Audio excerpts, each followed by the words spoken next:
Hello, my name is Stephen Thomas, and in today's video, we're going to talk about getting started with the GitHub Copilot CLI.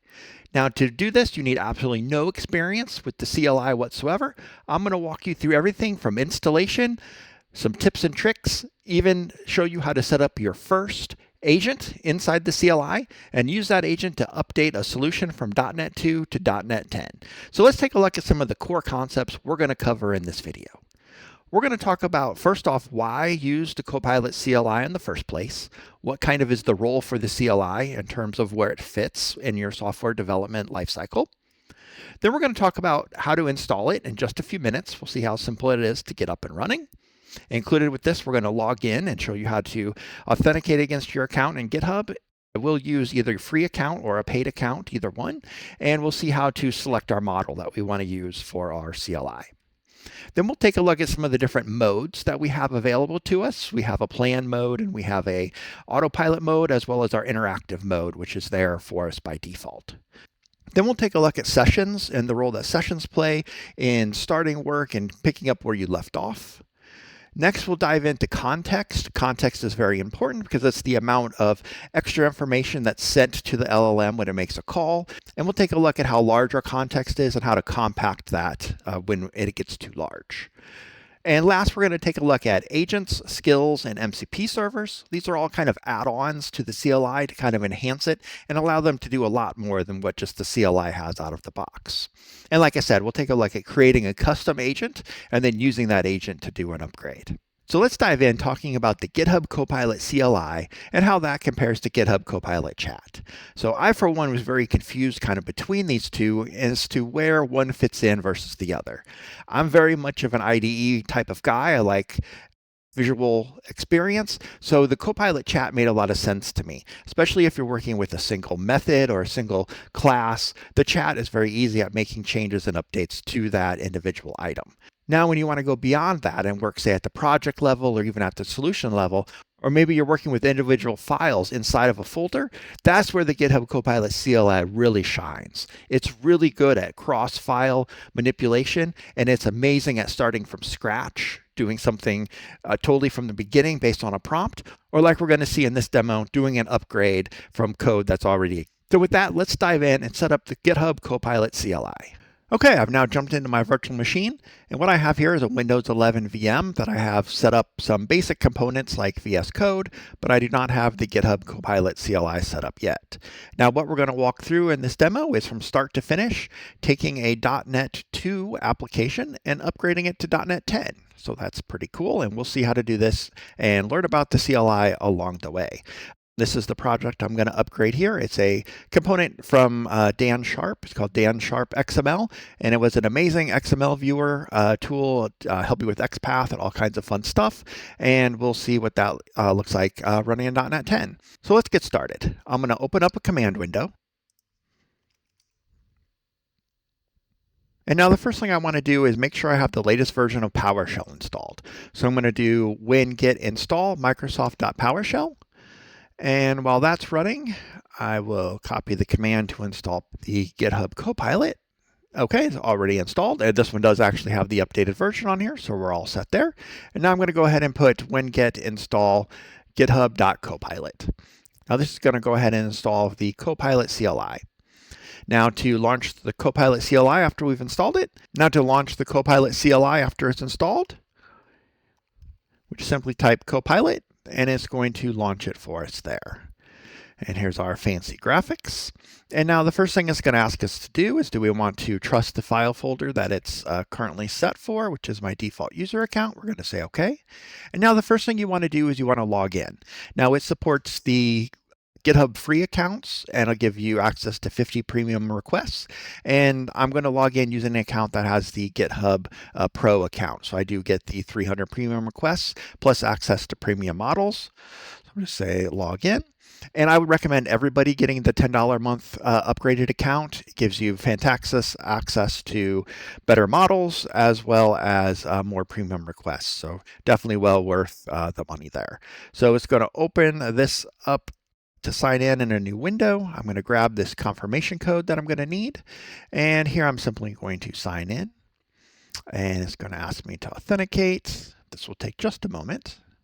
And activate the device, and then simply paste in that command. Okay, then I hit continue and authorize access, and should be all set. I'm going to go ahead and close this window now.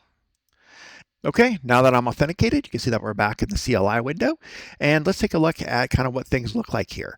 In the bottom right, you will see the amount, the percent remaining of your premium requests as it relates to interacting with your GitHub Copilot CLI. And then up here on the top, you will see the model that you are using. Currently, it's GPT-5.4, as well as no information down here about being under any special modes, which we'll see in just a second. So the very first thing we're going to want to do is take a look at what models we have available.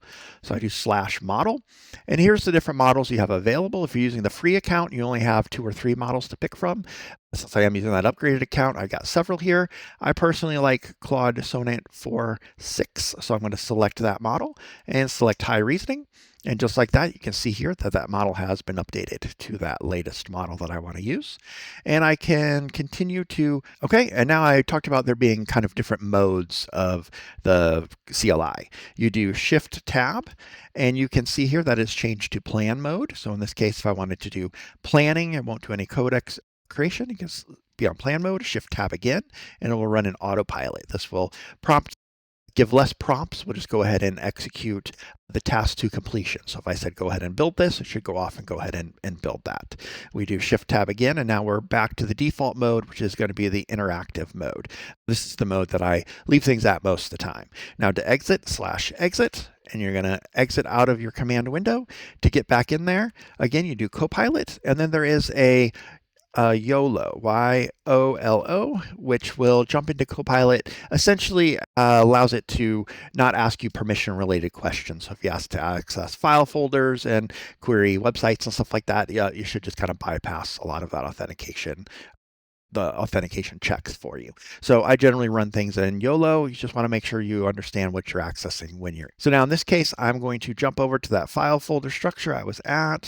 So I'm going to change directories to Dan Sharp, and it'll think about that and go ahead and change that directory. And here I just want to go ahead and say, list the files in this folder. And it's just going to go ahead and list what is in there. So we'll take it just a moment. So now that it's listed those folders, what this is doing is building context. So it's building information about the past requests. So it'll remember that in this context when you make the next call. Now, there might be times where I want to drop out of this window and come back, and might be times where I want to access the context of something else I was working on, like if I was doing some C# development, for example. I can come here and go /rename, and I can name this session and give it a name. And it's going to be list files. Now this is a simple name there. And now when I do exit, I can get back into that same session by doing -- continue.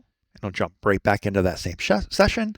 Or in here, I can do /resume, and it will list the sessions that I have available. Not only have that one to list files, but we'll take a look at this in a few moments, and you'll see that I'll have other sessions in there. Now I can also switch from the command line window here into VS Code. So let's do that. I'm going to do /exit and close this, and I'm just going to okay, now I'm going to jump over here into VS Code. Now you can run the Copilot CLI right here in this terminal window, which is what I'm going to do. I kind of prefer running it here in this terminal window. And I like having the Explorer open to see the file folders that I'm working with, as well as I could over here and ask questions in the chat session over there if I needed to. But I'm going to do Copilot YOLO continue. And this should allow me to jump right into that exact same session that we saw in the command window. So everything here is exactly the same as we saw over there. Now I talked about in the past about the context of this window. I can do /context and hit return, and you can see the amount of context that is being used by your current session. Now you can see here nothing in here. Free space is pretty high at 63%. If you were getting lower on free space, you could always do /compact. And it's going to go ahead and reduce that free space, your chat history, and your message is going to consolidate it down based on what it thinks is going to be the best use of that space. We'll give that just a second to finish. And if I do want to start completely fresh, clear, is going to go ahead and clear that context, and now I can start completely fresh. Okay, so now let's start thinking about how we want to move forward with our code solution. We want to move this from what is going to be .NET 2 to .NET 10, and to do that, we're going to use some agents to help us with that. Now, out of the box, there are two soon to be more built-in agents. We have a plan agent and a review agent, so we can always just do /plan. And then you see here it's asking me for a prompt. So it's going to go ahead and ask us what we want to do. It's going to go ahead and kick off that plan. So if I wanted it to go off and create a plan for me, I could do that here. In this case, I'm going to go ahead and we'll go ahead and create our own custom agent. So what I want to do here is /agent. And this is going to say what I want to do, learn more about it, or create a new agent. I'm going to do create a new agent. And here you have two options. You can create an agent that's specifically for this project. If you do that, it can actually be checked into source control. So anybody pulling down this project can use those same agents. Or you can create a user agent. So anytime I access anything on this environment, I'll be able to access that agent. I'm going to create a user agent in this case.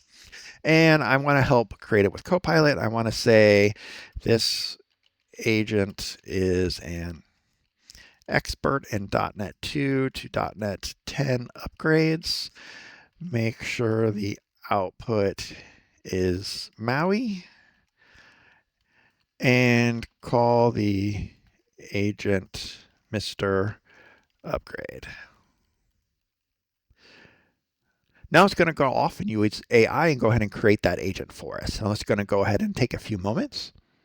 Okay, now it was pretty quick, and now it says what I want to do. I'm going to say continue, and you can choose what tools you want this agent to have access to. So we'll talk about tools again in just a moment. I'm going to say all tools, and just like that, I have my agent created. Now, if I wanted to see what agents I have available, I do /agent and hit return, and it'll show me the different agents I have available. So sometimes you'll have 4, 6, or 8, or even more agents that are specialized for specific tasks, and you could select them here. I'm going to go ahead and jump into Mr. Upgrade, and you can see here on the bottom right that it has shown that I have switched over to that Mr. Upgrade agent. And what I want to do here is I want to say review the code in, and you use the @ sign, and here you can get access to the context. Now I could tell it to review all the code in this file folder, and it would probably get it right, but I want to be 100% sure that it's getting the right file folder and accessing the right code. So I can reference folders here, I can reference specific files, whatever I need. You can compare two files together if you want, but you can be very specific as to what it will access here. I'm going to say review the code in this folder, and upgrade as per your agent instructions. Now, normally I would say probably upgrade to .NET 10, but in this case, this is a specified agent specific for upgrading to .NET 10. So I'm going to go ahead and say that and just go ahead and kick that off. And this should go ahead and run under that agent context as that agent. So this will go off and start that upgrade process. And if it did have questions, it will pop up and ask me some questions from time to time. So we'll just go ahead and let this run. Not too exciting to let this run. So I'm going to pause this. I'm going to jump back in just a moment when this agent has completed. Okay, now that's completed. It took about 10 minutes, and I'm still under my Mr. Upgrade agent here. To get back, I go /agent. And again, see my list, and I can select my default agent to get back to my main agent that I was working with, my main interactive agent here. Now let's see what our output was. Here's our damn sharp XML viewer. Under bin release, here's our .NET 10 window. And sure enough, we can open this up. Everything works as we would expect. Let's just open a file, make sure it all works. Sure enough, everything works just as it did in the .NET 2 version of this tool. Fantastic tool. Excited to have this upgraded to a current version there. So now with that, let's talk quickly about what we did. So we created an agent specialized for this .NET upgrade, and then have that agent actually complete that upgrade. So now you'd want to put a little bit more time into defining what that agent was. And let's take a look at the agent files. So I'm going to jump over to my Explorer. I'm going to go to my users, and it's all under .NET Copilot, under Agent. And here's our Mr. Upgrade Markdown file. If we open that, and we can see it here in VS Code. These are the instructions that that agent is going to use. Now, since we used the AI to create this agent, it enriched these instructions for us. Now, in GitHub, there's many open source repositories that have all kinds of pre-built agents for you. go into extreme detail about what these agents would do. So you'd want to make sure you specialize and fine tune these agents to be very task oriented on a very specific narrow task. So that way they're going to excel at that. So this is what we have here. Now, when we were creating this agent, it asked if we wanted to use tools. So let's come down here, and tools, what it means is there's skills and then there's MCP servers. So skills, to get access to what skills are available, you do /skills and you can list. And this is going to go ahead and list all the skills that are available. And just like agents, these can be at the project level or at your user level. And project level can be checked in and, of course, shared across multiple people there. In this case, it does have some pre-built skills that I've already created. I had a dad joke, a game of chess, and positive affirmation. And I can just simply say, tell me a joke. And it should be able to analyze those skills. It just does that automatically and determine that it's going to use that dad joke here, that skill here, and it's going to fetch the information and come back and hopefully tell us a dad joke. And sure enough, I tried to milk a cow today, but was unsuccessful, utter failure. Perfect dad joke there. And we also have MCP servers, which I can go /MCP and show, and it's going to show the MCP servers that are available to us. Now, if you are using VS Code yourself, you create skills and MCP servers in VS Code, they're going to all show up here and be accessible because they all share the same location. We won't go through and actually create an MCP server, but if you do, it'll show up in your config file, just like you would expect. And if you do need help, if you do want the agent to create it for you, I could say, create a MCP server to context 7, for example, or you could come in here and do /MCP and then do create or add, I guess the command is, and it'll walk you through step by step to create that MCP server here. So we can see how these agents and these skills and these MCP servers can all be shared across multiple instances of your Copilot, as well as shared with other resources on your team. So the goal here was to give you a high-level overview of the GitHub Copilot CLI. Hopefully I took you from installation to running an upgrade in just a few minutes here and show you some little tricks and some getting started points along the way. So if you want more information about this, make sure you subscribe to my channel and make sure you check out these other videos, and see you in the next video. Thank you.